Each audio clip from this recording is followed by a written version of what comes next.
With a weight Despera had never experienced before, the storm rolled across Kadera's violet skies. From her laboratory tower, a magnificent spire that pierced the sky like a steel and glass needle, she observed it. The flickering lights provided a stark contrast to the constant hum of her holographic monitors, and each lightning bolt that cracked across the skies created shadows that clawed along the walls of her lab. Despera looked at the readouts before her, her brow wrinkled. The information she was receiving pointed to an unprecedented level of catastrophe, even from the center of the Kaderan Empire, safely tucked away on its thriving homeworld. This was the result of a more serious imbalance rather than only a storm.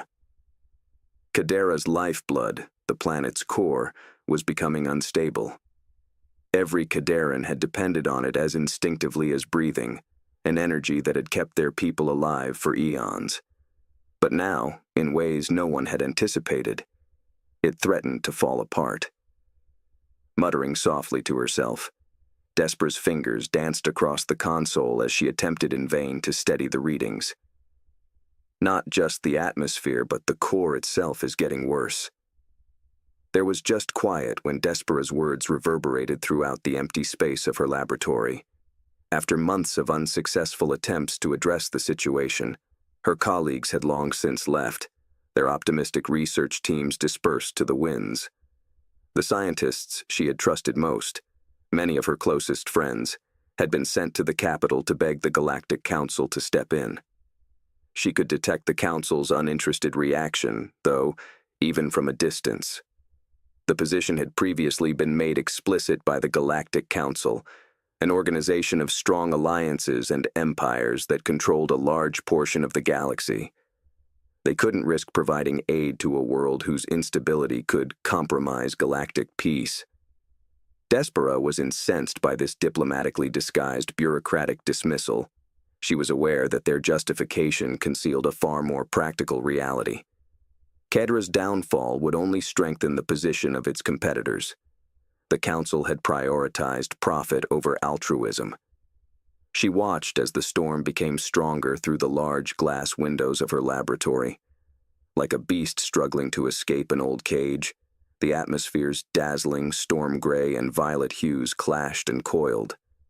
The Kateran's inability to oppose the planet's natural force, despite their advancements in understanding, was a weakness that tore at Despera's very being.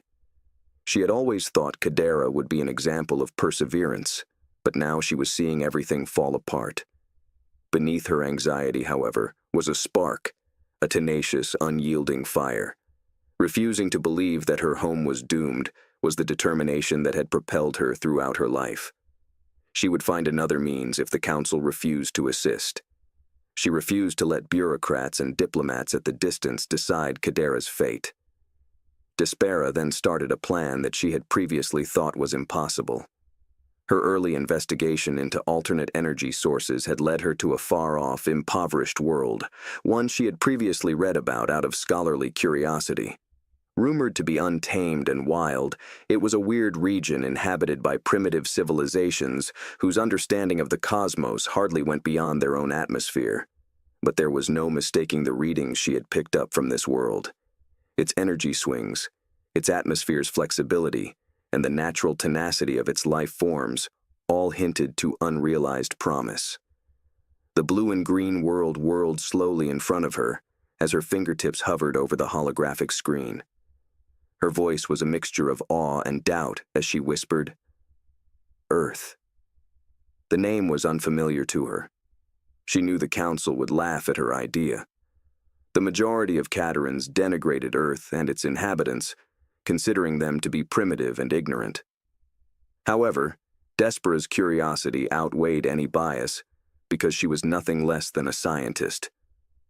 Kadera would locate anything on Earth that could save her, and she would stop at nothing to gain the support of Earthlings, even if they were unlikely to be able to help. Despera set up her small, stealth-equipped ship in the stillness of the night. It wasn't much because her ship wasn't designed for intergalactic travel, but rather for covert research missions. However, she lacked the finances and time for something more ambitious.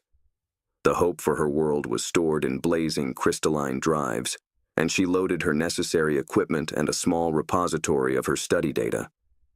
Despera took one last glance at her world as the first rays of dawn crept across the rocky mountain ranges of Cadera.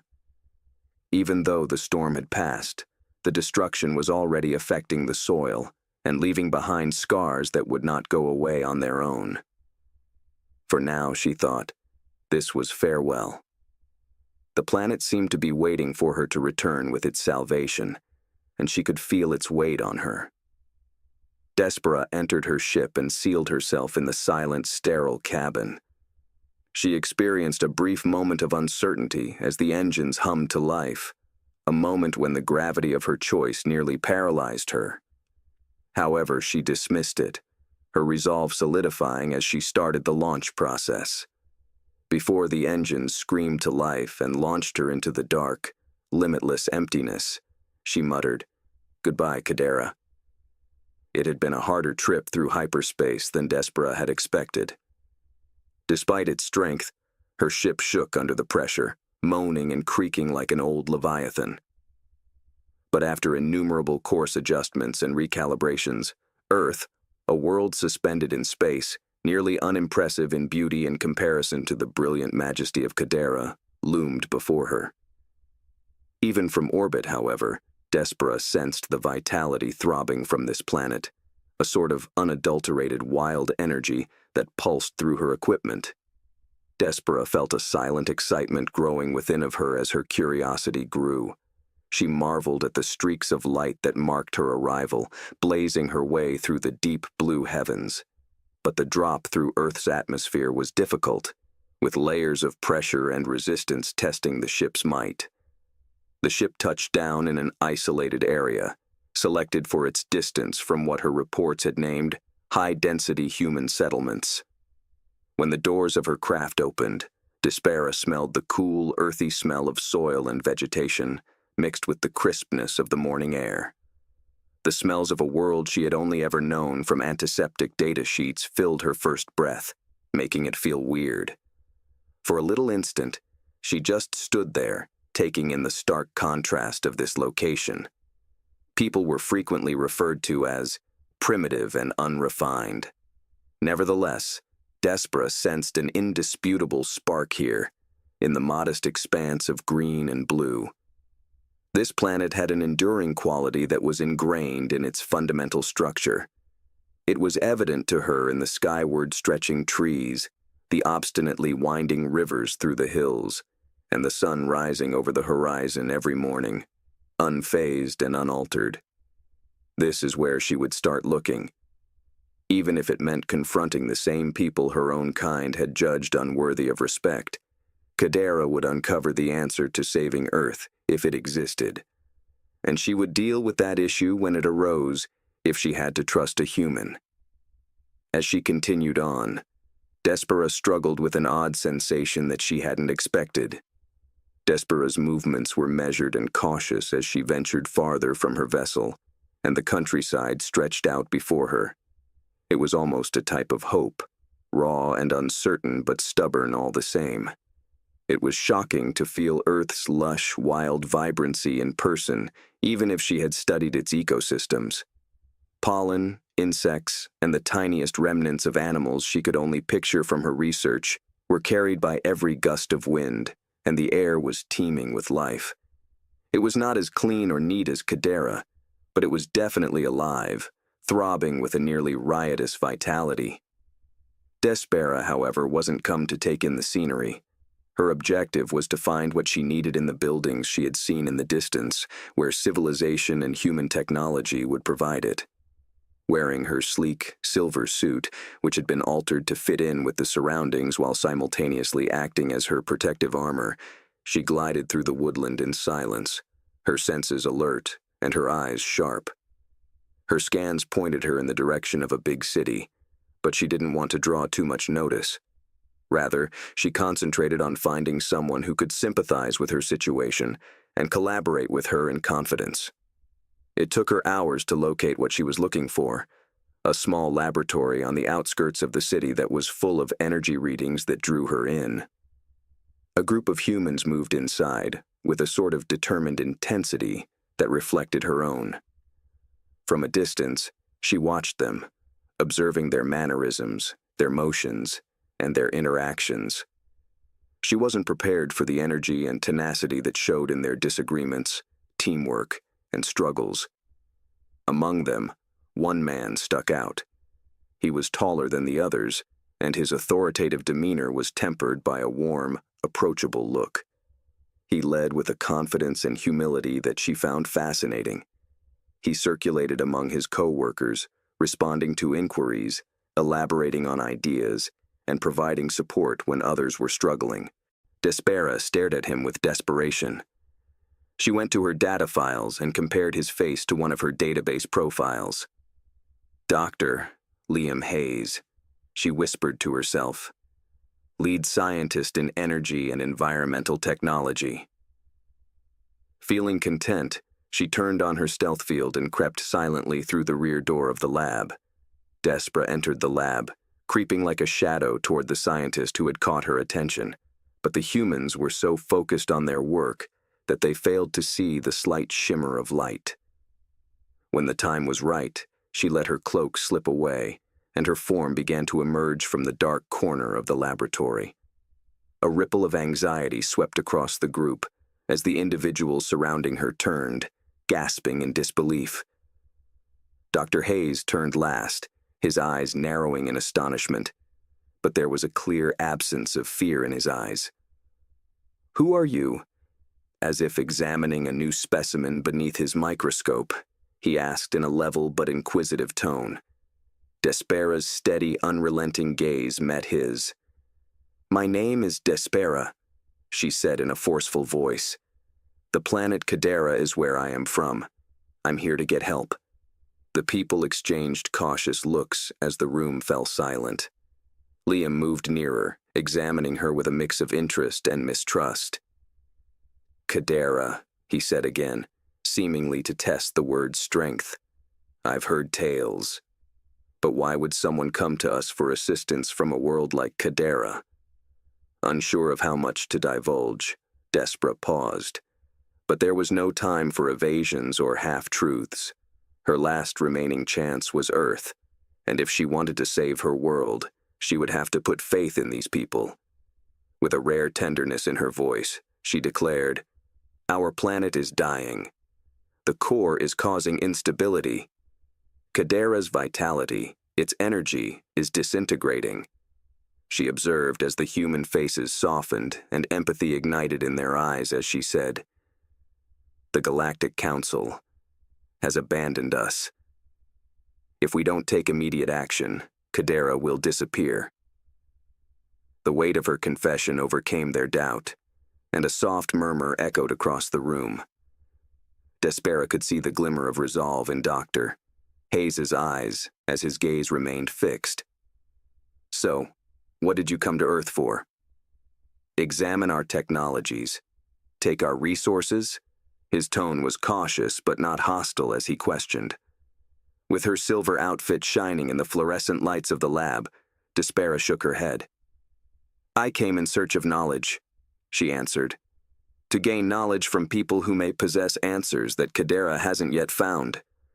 Earth is known for its adaptability and resilience. In the past, we have dismissed your world, but now I realize that perhaps our conceit has made us blind." Liam appeared taken aback by her statement and treated her with renewed deference. A beat later, he nodded, a small, reassuring smile tugging at the corners of his lips. "Okay," he murmured, motioning for her to come along. "We'll try our best to assist. Don't frighten my people away, please." A little, almost reluctant smile softened Despera's features. She vowed to try, moving forward to join the humans who were already rushing to make room for her, their initial hesitancy turning to excitement. As Despera delivered the information she had obtained from Cadera, they worked through the night, their efforts melding together harmoniously. With their thoughts racing to come up with ideas, challenge each other, and improve their theories, the people absorbed the knowledge quickly. Dr. Hayes took the lead, guiding their conversations in unexpected places with his keen mind and innovative ideas. Despera watched him with a strange feeling of admiration. He exuded humility, which was a quality she didn't often see among her own kind. He exuded warmth and a willingness to defend both his own world and the strangers who came to him for help. Her ancestors had been mistaken to reject Earthlings as inferior, she reflected with a weird twinge of sadness. One of the younger scientists, a woman named Mia, looked at Despera with open curiosity while they were having a conversation. "So, Cadera must be very sophisticated, isn't she? Instead of coming up with a solution on your own, why not come to us?" With sincere awe in her voice, she inquired. Feeling the weight of the question, Despera paused. "Yes, Cadera is advanced," she answered. However, that progress was accompanied by a dependence on stability. Assuming that our technology would always be there, we became complacent. Conversely, Earth has been shaped by hardship. Under duress, your species is able to innovate and adapt. You have endured innumerable tribulations. Your tenacity might hold the secret to rescuing my world, which is why I came to Earth. As the team processed what she had spoken, a silent awe descended upon them. Liam looked thoughtfully as he nodded. "Well, then we'd better make sure we live up to our reputation," he added, grinning slightly. In order to stabilize Cadera's core by capturing and intensifying its energy fluxes, which are similar to Earth's tectonic forces, they collaborated to build a prototype. It was a bold endeavor, and Despera was astounded by the humans' perseverance as they tried, rewrote and improved their concepts without ever giving up. As their collaboration developed over the coming weeks, Despera began to feel attracted to Liam. His laughter was a continual salve that eased the strain in the lab, and his dedication was unflinching. He put in a lot of overtime, frequently staying up late to analyze data and make corrections. The friendliness and camaraderie that infused the lab charmed Despera, who was used to the quiet, almost clinical manner of her coworkers on Cadera. It appeared as though the humans were strengthened by one another, and their ties grew stronger every day. They were sitting alone in the lab one evening when Liam looked at Despera with a contemplative intensity in his gaze. "Despera, why do you believe us?" His voice was quiet as he inquired. "You've told us everything, but you hardly know us at all." Despera hesitated, something deep inside her being aroused by his question. "Perhaps," she said quietly. "It is because I had nowhere else to turn. However, I now realize that the presumptions made by my people regarding Earth were incorrect. You are not a backward person. I have never witnessed anything like your tenacity and fortitude. I see hope in you." When their gazes locked, Despera experienced a deep connection, a mutual comprehension that went beyond the disparities between their universes. Despera became aware that her view of Earth had changed when they resumed their work together. These people were no longer merely allies, with their unwavering optimism and intense devotion. They represented her best and last chance to save Cadera. Despera's eyes strayed across the surface of her home planet, Cadera, which was visible from the shuttle's gateway, and a spark of trust started to ignite in her heart. A delicate relationship that she knew would be put to the test in the days ahead. The light streaks that crisscrossed the capital city, once bright and magnificent, were now visible to her. The light now wavered, with intermittent black areas suggesting power outages and energy shortages. The world was in pain, barely surviving. Despera felt a mixture of relief and fear as her heart tightened. This last hope for Cadera's survival, the technology she and Liam had created, would have disastrous results if it failed. But when she came back, her resolve was anchored by her continued faith in the people she had left behind. The gadget, which was a combination of Cateran and Earth technology, and was in the hands of people with minds and spirits she hadn't anticipated finding on Earth, buzzed softly by her side in its protective container.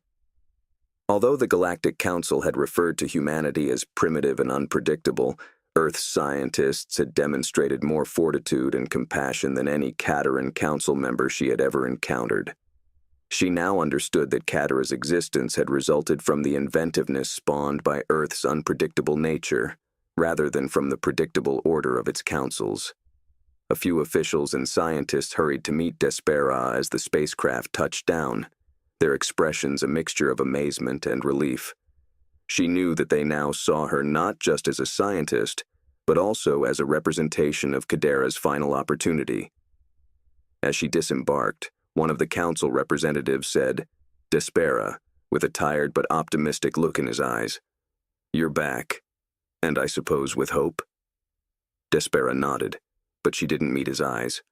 Knowing that the council would find it difficult to accept her cooperation with Earth, she had decided to keep it a secret. It was unimaginable to them that mankind could provide them with anything of value because they saw Earth as a world of savage creatures. Only she and a select group of reliable co-workers were aware of the reality at this time. "Yes," she said. "Once activated, this device will stabilize the core, bringing us back into balance and giving us time to heal. However, it needs to be put into effect right away." As she and her team hurried toward the installation site, the officials nodded, making room for them. Once emblems of development, the massive equipment of Kadera lay idle in the distance, their quiet shapes looming over the city as a constant reminder of how fragile their world is. Despera's mind drifted to Liam as she approached the center core. "Remember, Despera, it's not just the machine that will save your planet," he said, his final words echoing in her head. "It is the people's will." His words had impacted her then, and they still had a deeper impact on her today, giving her a renewed feeling of purpose. "Inspire them. Show them what you've seen in us." The equipment was finally ready after hours of meticulous calibrations, tweaks, and ceaseless tests. Despite her cool facade, Despera's pulse thundered beneath her steady fingertips. She signaled her crew to turn on the device by nodding. The area was filled with a continuous low hum as she took a step back, the energy waves bursting outward from the center like a heartbeat and spreading throughout the building. Her device's scans showed signs of balance as it started to stabilize the core. Her team's faces lit up with a hope they hadn't felt in weeks as a wave of cautious optimism passed over them. The silence was broken abruptly by the sound of an alarm. Despera quickly scanned the readings on the control panel with her fingers. "What's going on?" one of her co-workers inquired, his voice growing tense. Despera's heart was pounding. This was not what she had expected.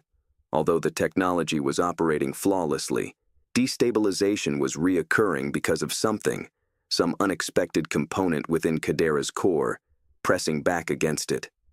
Amidst the confusion, she received a priority transmission from the Galactic Council via her comlink.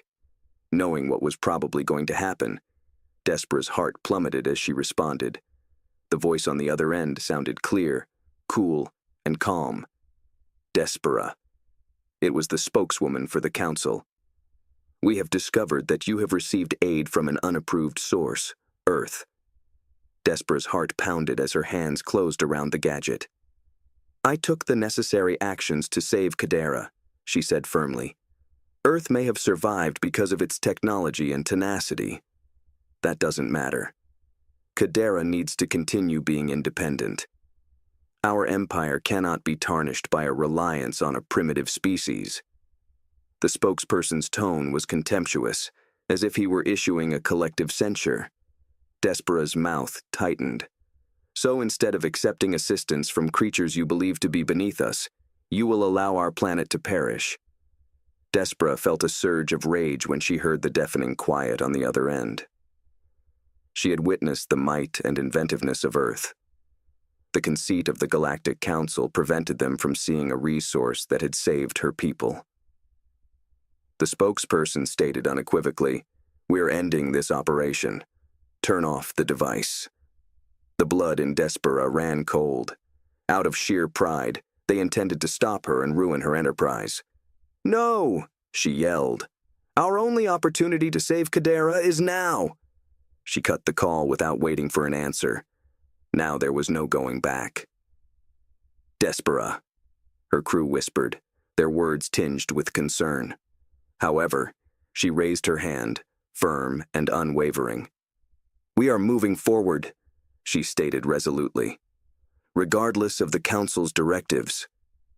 The power of the device continued to pulse through Kadera's core as she pushed ahead, its energy varying but gradually adjusting to the planet's natural rhythm. As the data started to level off and indications of stability appeared, her crew held its breath. For a single bright instant, they appeared to have succeeded. With the energy flows fully aligned, the core was stabilizing. Despera experienced an overwhelming sense of victory and hope that Kadera would be spared.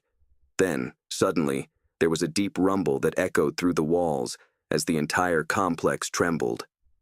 An override signal had been sent by the Council. When Despera learned that they were forcibly turning down the device, her heart began to race. "No," she muttered, frantically attempting to override the override with her hands flying to the control panel. However, it was too late. The hum subsided into silence as the device shut down. The careful balance they had achieved was abruptly broken as the core readings soared uncontrollably. Despera gazed in fear as the ground shook violently under them, as the core became unstable. The building was collapsing as her colleagues yelled and ran for the doors. Despera staggered as she tried to comprehend what had happened, her vision becoming blurry. They had come very, very close to saving the world. One idea blazed brightly in her head amidst the confusion. She could not allow her world to be destroyed by the haughtiness of the Council. She needed to do something. Despera ignored the tremors and made her way to the core room. Her gadget had lost power, but it was still functional. Even if it meant putting herself in danger, she knew what she needed to do. Despera took one last, resolute breath and manually turned on the device, bypassing the Council's shutdown. She sensed the core starting to settle again as the energy roared back to life, the erratic swings subsiding. The shaking ceased. The equilibrium was restored, and the core readings leveled. Exhausted yet victorious, Despera sagged to the floor. The residents of Kadera glanced up outside and saw the impossibility. The world was enveloped in a sense of tranquility as the sky cleared and the earthquake stopped.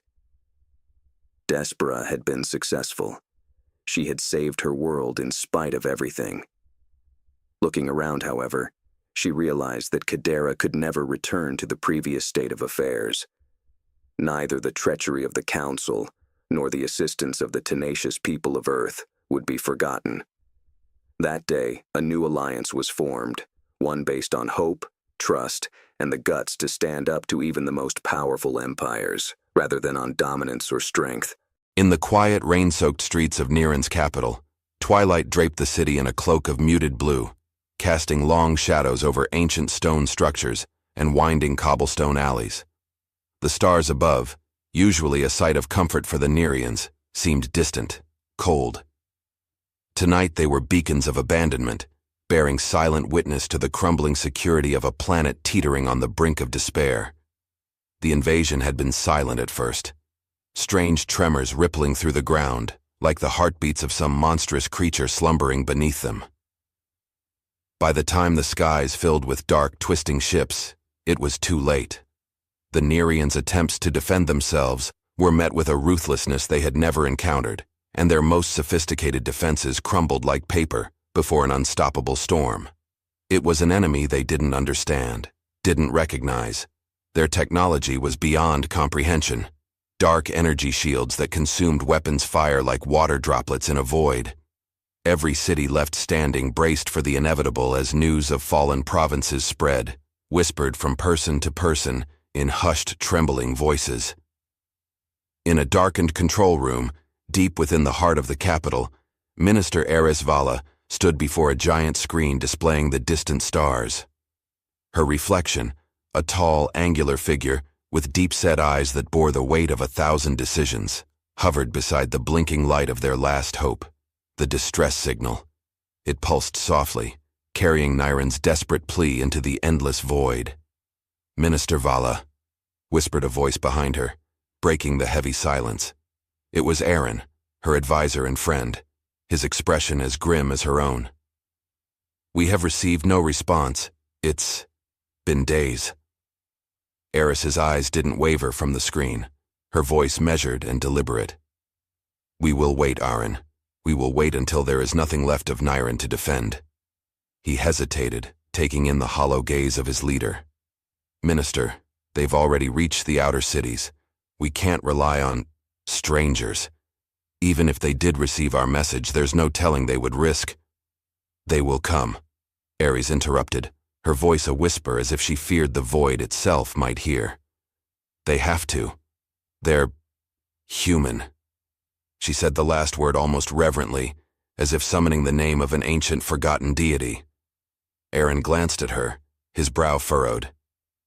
"Do you truly believe they will answer?" "We know so little of them, Eris. Stories, myths from travelers passing through. And even then, we know them as conquerors, as warmongers." "Perhaps." Eris turned to face him, her gaze steady, unyielding.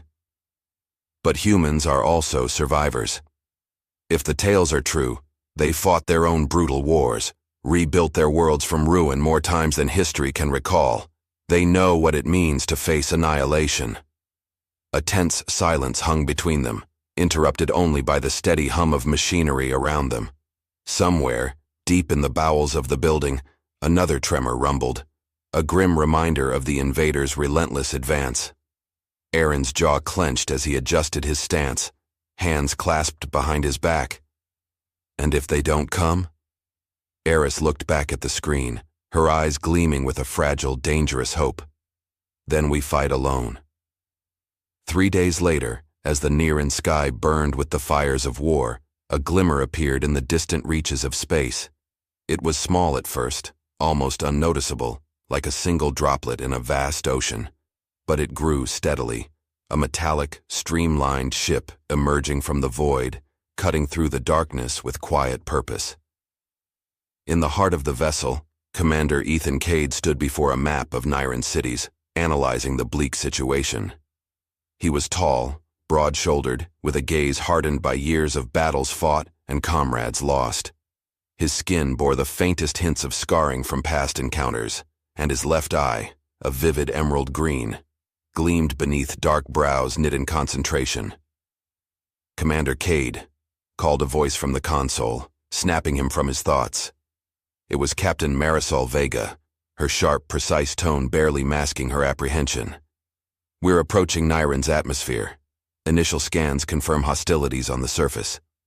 Cade nodded, his gaze turning to the bridge window, where the dark, shrouded planet loomed larger with each passing second. "How many active zones?" 5 major conflict zones, all near urban centers," Marisol replied, her fingers flying over the console's buttons. "Our primary target appears to be the capital, Merca. The Nerians seem to have the remnants of their forces gathered there." "Remnants?" Cade's jaw tightened, and he muttered almost to himself. "Damn, they're already so close to falling." Beside him, a wiry man with a patch over one eye, Lieutenant Aaron Fields, a tactical expert with a reputation for shrewd insights and a love for impossible odds, shifted, his lips twisting into a faint smirk. "Well, Commander, they did call us. Though I'd bet the welcoming committee is going to be a little on the wary side." Cade shot him a pointed look. "We didn't come to stand on ceremony, Lieutenant. We came to save lives. Nerians or not, they're up against an enemy we don't fully understand. And we're supposed to what? Be their saviors?" Aaron's voice was sharp, skeptical. "They barely know us, and let's face it, we're not exactly known for warm intergalactic diplomacy." Cade's gaze turned hard, his tone like steel. "They reached out, we answered. That's what matters." The tension was thick as Aran fell silent, casting his gaze down with a begrudging nod. Marisol broke the silence, clearing her throat. "We're being hailed by a Nerian frequency. It's faint, but I think it's a direct message from someone on the ground." "Put it through," Cade ordered, his voice unwavering. The comm crackled to life, and a distorted voice filled the cabin. It was quiet, hesitant, but laced with a steely determination. This is Minister Ares Vala of the Nerian government. If you are receiving this transmission, please, we are in need of assistance. Merca is under siege. Our defenses, they are failing. Cade stepped closer to the console, his voice steady and commanding. Minister Vala, this is Commander Ethan Cade of Earth's Allied Forces. We received your distress signal and are en route to assist. There was a brief silence on the other end, and for a moment Cade wondered if the connection had dropped. But then Ares's voice returned, slightly steadier, yet weighed with exhaustion. Commander Cade, thank you. We had almost lost hope. Her voice broke and she cleared her throat. We won't forget this. My people, they are scared. They have only known peace for centuries. This invasion, it has left us shattered. Minister, Cade said gently, his tone softening. I promise you, we're going to do everything we can to hold the line, but we'll need your cooperation. Our technology might not align, and we're up against a force neither of us fully understands. It's going to take trust, and that's not something we have time to build the easy way. Another pause, and then Ares's voice returned, a fragile whisper. Trust. Yes, I understand. We are at your mercy, Commander. As Cade looked around the bridge, he saw the resolve in the faces of his crew, a shared purpose glowing in their eyes. Minister Vala, prepare to coordinate with us as best you can. We'll send down scouts to survey the situation firsthand and set up a defense perimeter. We'll do this together. Ares's voice softened, a hint of gratitude piercing through the crackling static. Understood, Commander Cade. And, thank you. You're giving my people hope when we had none left. As the connection ended, Cade felt the weight of her words settle over him. Hope. It was a fragile thing, easily snuffed out, yet it was all the Nerians had left. And in that moment, he knew that no matter how brutal the battle ahead might be, he and his crew would not let them face it alone. Marisol, Cade said, his voice steely once more, prepare the drop pods. We're about to make contact. A thunderous roar echoed across Merca's streets as Earth's first drop pod cut through the thick atmosphere, streaking toward the ground like a meteorite from ancient legends. As the Nerian civilians caught sight of the blazing trail above, murmurs of awe and fear rippled through the crowds, huddled in makeshift shelters and crumbling buildings. Inside the city's underground command center, Minister Ares Vala and her council gathered around a large holographic display, watching the descent with a mixture of hope and dread. The worn, gray walls of the bunker, covered in maps and hastily scribbled notes, seemed to press closer, suffocating them. Despite the hum of machinery and the frantic activity of strategists and technicians, an eerie silence hung in the air. Ares's eyes were fixed on the holographic map, where a small red dot marked the descent of the Earth forces. She hardly dared to breathe, her fingers tightly gripping the edge of the console. They've arrived, Aaron whispered, standing beside her with an expression as unreadable as stone. His gaze remained locked on the display, a subtle hint of doubt in his eyes. Ares caught his look and turned to him. You doubt them? Aaron's jaw tightened slightly. I doubt everyone, Minister. We've only heard of the humans through stories, legends really. They say they're fierce warriors, yes, but also unpredictable. And we know nothing about their intentions. They had the choice to ignore us, she replied softly, eyes still fixed on the display. Yet they came.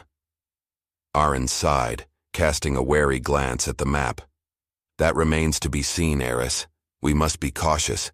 They may prove as dangerous as our enemies. The map shifted, displaying the pod's landing site on the outskirts of the city. A team of Nerian guards, led by Captain Lanier, a grizzled veteran whose face bore the scars of past battles, was already en route to meet them. Commander Ethan Cade's boots hit the ground with a satisfying crunch as the pod's hatch opened, releasing him into the harsh, smoke-filled air of Niran. His gaze swept across the barren landscape at the edge of Merca, eyes narrowing against the acrid smoke rising from distant fires. He heard the crunch of footsteps behind him as Lieutenant Aaron Fields and Captain Marisol Vega stepped out, each scanning their surroundings with quiet vigilance. "Looks like a war zone," Marisol muttered, taking in the landscape. "It is a war zone," Aaron replied, his tone laced with a sardonic edge. "Did you think they'd roll out a red carpet?" Marisol shot him a glare. "Just stating the obvious, Lieutenant. Besides, it's worse than I expected. They weren't exaggerating in that distress call." Cade raised a hand, silencing the exchange as he caught sight of a group approaching in the distance. Tall, slender figures in silvery armor moved with an eerie grace, their eyes hidden beneath elaborate helmets adorned with blue gems that caught the faint sunlight. At the forefront stood Captain Lanier, his gaze hard and wary, a hand resting on the hilt of his weapon. "Steady," Cade murmured to his team, his own posture relaxed but alert. "We're here as allies, not conquerors. Let's not give them any reason to think otherwise." As the two groups approached each other, Cade was struck by the Nereans' quiet elegance, a kind of ethereal beauty that belied their war-torn surroundings. Captain Lanier stopped a few feet away, his gaze cold and appraising, as if weighing every inch of the humans before him. "You are the ones who answered our call?" Lanier's voice was low, rough from weariness, yet his posture remained proud, unbroken by the trials of war. Cade stepped forward, offering a respectful nod. "Commander Ethan Cade, Earth Allied Forces. These are my officers, Lieutenant Aaron Fields and Captain Marisol Vega. We came to offer assistance to the people of Niren." Lanier's eyes narrowed, his lips pressing into a thin line. "You say that as if it were a simple matter. Do you even know what you're up against?" "We know enough," Cade replied evenly.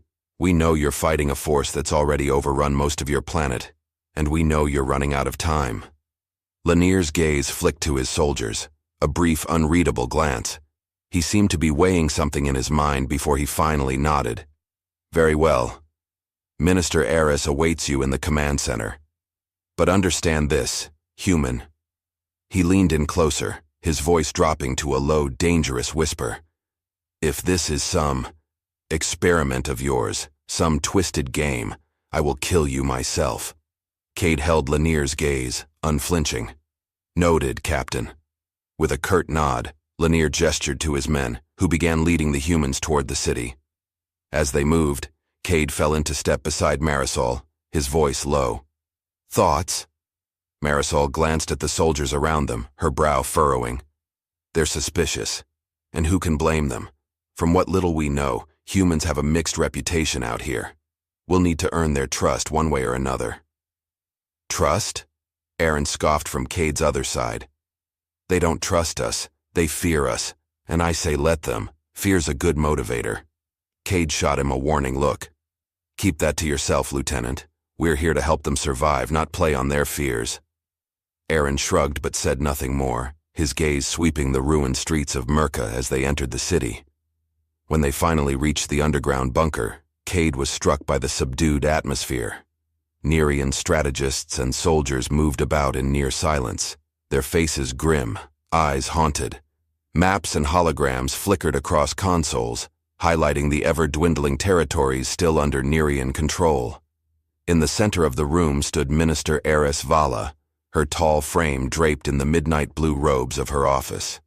Her eyes, sharp and weary, locked onto Cade the moment he entered, and for a brief, tense moment, neither spoke. Finally, Eris broke the silence. "Commander Cade, I presume." Cade nodded.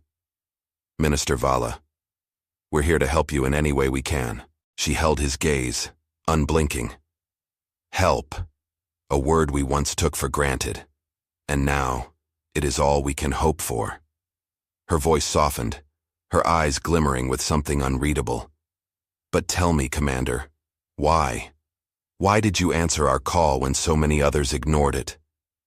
Cade's gaze was steady, sincere. "Because, Minister, your message reached more than our ears. It reached something deeper. We know what it's like to face annihilation, to feel alone against forces that seem impossible to conquer. and I believe that no one should have to face that alone." A flicker of surprise crossed Eris's face, followed by a cautious respect. She inclined her head slightly. "Then I welcome you to Niren, Commander, though I fear you may find the challenge overwhelming." "We'll manage," Cade replied, his tone firm. "But first we need intel. We've gathered some information on our way here, but we need to understand the enemy. Who are they? What do they want?" Eris glanced at Aren, who stepped forward, clearing his throat. "They call themselves the Vyrath," he began, his voice laced with contempt. "A shadow empire from the outer reaches. They appeared in our orbit without warning, demanding we surrender control of our planet. When we refused, they retaliated." Aren raised an eyebrow, leaning forward with interest. "Shadow Empire? Sounds like the stuff of children's stories." Eris's gaze hardened, her voice a sharp rebuke. "They are all too real, Lieutenant, and they are ruthless. The Vyrath do not care for treaties, for alliances. They take what they want, and they leave nothing but ashes." "And what exactly do they want from you?" Cade asked, his tone probing but respectful. Aren's expression darkened. "We don't know. Our planet holds no strategic resources, no wealth. We are a peaceful people with little to offer in terms of conquest. Yet they have brought their full force upon us, as if we had personally wronged them." Eris hesitated, a flicker of doubt crossing her face. "I suspect there may be more to this. Something we are not yet seeing. But we have not had the luxury of time to investigate. Every day brings more destruction, more loss." Cade nodded slowly, absorbing her words. "Then we'll buy you that time, Minister. We'll help you hold the line, give you a fighting chance. But we'll need access to all your intel, maps, troop movements, anything that can help us understand the Vyrath's strategies."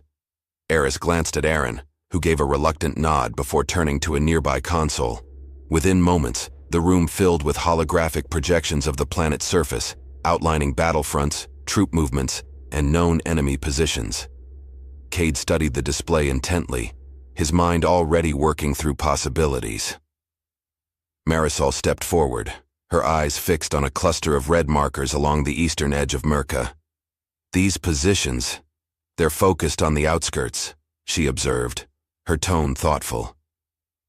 "It's almost as if they're trying to surround the city, rather than launch a full assault." "Precisely," Aren replied, his voice grim. "They're drawing us out, picking us off one by one." The final hours of night clung heavily over Myrka, the sky dark as ink, save for the faint eerie glow of distant fires casting shadows across the city. Within the bunker, Commander Cade and Minister Eris stood side by side, both weary, yet brimming with a shared determination. Maps and holographic projections crowded the room, illuminating the tense faces of soldiers and strategists as they prepared for what might be their last stand. Captain Lanier entered, his expression severe. "We've tracked the Vyrath's movement along the southern ridge," he announced, pointing to a cluster of red markers glowing on the map. "They're massing there, likely preparing for an all-out assault by dawn." Cade studied the map, his brow furrowed. "If we meet them head-on, we'll be overwhelmed," he murmured, glancing at Eris. "But if we can divert them, scatter their forces, we may just stand a chance." Eris nodded, her voice quiet but resolute. "Then we must do it, Commander. Myrka's survival rests on our ability to outsmart them. We have no choice but to act with every resource we have." Lanier's jaw clenched, a flicker of doubt crossing his eyes. "Minister, we're on our last reserves. Our people are exhausted. Some have been fighting for days without rest. I don't know if they'll hold." Eris looked to him, her gaze fierce. "They will hold, Captain, because they must. There is no one left to save us. Only us. And," she glanced at Cade, a flicker of gratitude in her eyes, "the humans who stand beside us." Cade turned to his officers, Marisol and Aran, who had been poring over the map alongside the Nerian commanders. "We need to split our forces," he said, his voice calm but urgent. "Captain Lanier, you'll take a group to the western cliffs, Create a diversion that will draw their attention. Marisol, you'll reinforce the eastern line, where they've been weakest. Aaron, you're with me. We'll approach the southern ridge from below and flank them. Aaron gave a wry grin. You do love a good flank, Commander. Marisol raised an eyebrow, her gaze sharp. Let's hope they're as predictable as we think. If they're not... Cade met her gaze, his expression serious. Then we adapt. We didn't come here to lose. A tense silence settled over the room, each person feeling the weight of their duty pressing down upon them. Cade turned to Eris, a hint of softness breaking through his hardened expression. Minister, you should stay here. If anything happens... But Eris shook her head, her gaze unwavering. No, Commander. This is my world, my people. If this is the end, then I will stand with them. She lifted her chin, a quiet defiance in her eyes. Besides, I have my own plan. As dawn approached, the Nerian forces took their positions. Cade's heart pounded as he and Aaron led a small strike team through the dense underbrush along the southern ridge. The cold air stung his face, and he could hear the distant sounds of the Vyrath forces, a low rhythmic hum that resonated like the heartbeat of a monstrous machine. They reached the edge of a rocky outcrop, crouching low as they observed the Vyrath's encampment sprawled below, a field of sleek black tents, flickering with harsh red lights that cut through the darkness. Cade turned to Aaron, his voice barely a whisper. On my signal, we hit them hard and fast. Aim for the command tent. If we take out their leader, the rest may fall back. Aaron nodded, his face set in grim determination. Just give the word. Suddenly, a voice crackled over Cade's communicator. It was Marisol, her tone urgent. Commander, we've got movement on the eastern front. They're advancing faster than expected. Cade gritted his teeth, a surge of tension gripping him. Hold them as long as you can, Captain. We'll be there soon. But as he turned to give the signal, a shadow fell over them. Out of the corner of his eye, Cade caught a glimpse of movement, sleek, dark figures slipping through the trees. His blood ran cold. The Vyrath had outmaneuvered them. They were surrounded. Aaron's eyes widened as he realized the trap. Commander, we... Before he could finish, a Vyrath soldier lunged from the shadows, blade glinting in the faint light. Cade spun, parrying the attack with his blade, his movements swift and precise. Aaron joined the fight, his strikes fueled by a fierce resolve. But the Vyrath were relentless, their eyes gleaming with a strange, eerie light. They fought in silence, their movements swift and deadly, as if they were nothing more than shadows given form. Cade could feel the strain in his muscles, each swing growing heavier as the Vyrath closed in. They had underestimated the enemy. This wasn't a simple invasion. It was a massacre. Commander! Aaron's voice was desperate, his blade clashing with a Vyrath soldier as he struggled to hold the line. There's too many! But before Cade could respond, a deafening roar echoed across the ridge. Flames erupted in the distance, lighting up the night like a second sunrise. He turned, his heart skipping a beat as he saw a line of Nerian soldiers charging toward them, led by none other than Minister Eris. With her flowing robes trailing behind her like the wings of a dark angel, Eris raised her arm, and a blinding blue light shot from her palm, cutting through the Vyrath ranks with a force Cade had never seen before.